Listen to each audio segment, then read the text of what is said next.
Bonjour à tous, dans cette vidéo je vais partager avec vous 4 conseils très importants à connaître avant de bien mesurer la taille de votre doigt et donc la taille de bague qu'il vous faut. Première chose, déjà on s'équipe avec des outils de mesure précis. L'idéal c'est d'avoir ceci. Ceci c'est un baguier, donc c'est un ensemble d'anneaux gradués. Le mien il va de 41 à 76, c'est en général bien assez pour prendre la taille de tout le monde. Ce chiffre qu'est-ce que c'est? En fait c'est la circonférence de l'anneau intérieur en millimètres. Ceci pour mesurer les doigts. Pour mesurer les bagues, c'est ceci, c'est un triboulet métrique, donc c'est un cône métallique gradué également. Un pied à coulisse. Deuxième chose, on détermine à quel doigt et à quelle main on va porter la bague. Puisqu'il faut bien se décider, choisir c'est renoncer, il faut bien savoir à un moment où est-ce qu'on veut porter la bague puisqu'on a 10 doigts différents et sa taille diffère d'une main à l'autre pour la plupart des gens. Lorsque l'on est droitier par exemple, on a la main droite souvent plus forte que la main gauche. Troisième chose, la morphologie du doigt. Alors selon que vous ayez des articulations un petit peu plus larges ou un doigt un peu plus conique et charnu, on ne va pas prendre la même dimension au même endroit.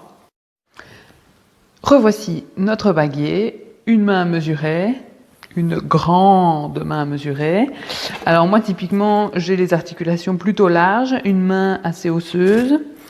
Je travaille avec mes mains comme vous pouvez le voir. Et donc je prends un anneau qui m'a l'air à l'œil de s'approcher de ma taille. Je le passe, ça rentre facilement. Il y a un petit peu d'accroche au niveau de l'os, mais peu. Et surtout quand je ferme la main, je vois que l'anneau se met complètement de travers. Donc ça c'est trop grand, hein. Quand j'enlève, je sens que c'est trop facile et que si j'ai les mains mouillées ou si j'ai froid ou les deux, je vais perdre la bague. Donc je passe quelques anneaux en dessous. Et là, je sens que pour la passer, il y a de la résistance, mais ça passe facilement.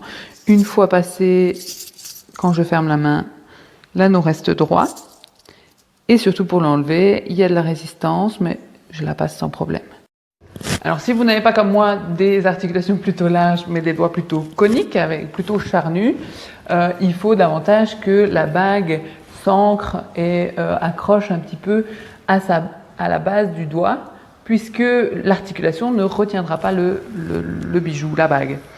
Quatrième chose à prendre en compte, cette fois, c'est la forme, non pas du doigt, mais de la bague. Toutes les bagues ne sont pas à prendre à la même taille. Donc concrètement, ici on a mon anneau en or martelé qui fait 2 mm de large. Elle est en 55. C'est ma taille, sans problème. Lorsque je ferme la main, elle reste bien, elle résiste. Et ici à côté, j'ai un large anneau martelé en argent qui lui fait 16 mm, tout de même échancré à l'arrière, mais c'est très très large. Et ici, c'est une 58 pour le même doigt, donc il y a 3 tailles de différence et je la mets au même doigt et ici vous voyez c'est également ma taille.